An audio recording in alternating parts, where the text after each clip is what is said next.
ਬੰਦੇ ਬੰਦੇ ਦੀ ਜੜੀ ਪੁਆ ਗਿਆ ਸਾਂ ਵੇ ਗਈ ਖੁੱਲ ਅਜਿਓ ਗੱਲ ਵਕੜੀ ਇਹ ਉਜੜੇ ਖੇਤ ਵਸਾਵਣੇ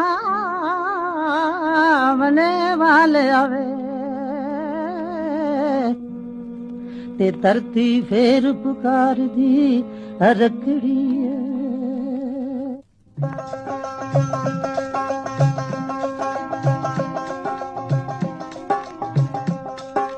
ਅੱਖੀਆਂ ਦੇ ਵਿੱਚ ਨੱਚਦੇ ਫਿਰਦੇ ਤੇਰੇ ਚੋਜ ਨਰਾਲੇ ਅੱਖੀਆਂ ਦੇ ਵਿੱਚ ਨੱਚਦੇ ਫਿਰਦੇ ਤੇਰੇ ਚੋਜ ਨਰਾਲੇ ਨੂਰੀ ਮੁਕੜਾ ਫੇਰ ਵਖਾ ਜਾ ਕਹਿੰਦੇ ਨਾਗਨ ਕਾਲ ਦਿਲ ਤੇ ਪਿਆਰ ਦੀਆਂ ਜੋਤਾਂ ਫੇਰ ਜਗਾ ਮੇਰੇ ਆ ਵੀਰਾ ਸ਼ਾਹੀ ਫਕੀਰਾ ਨਾਨਕ ਵੀਰਾ ਵੇ ਕਦੀ ਤੇ ਫੇਰਾ ਪਾ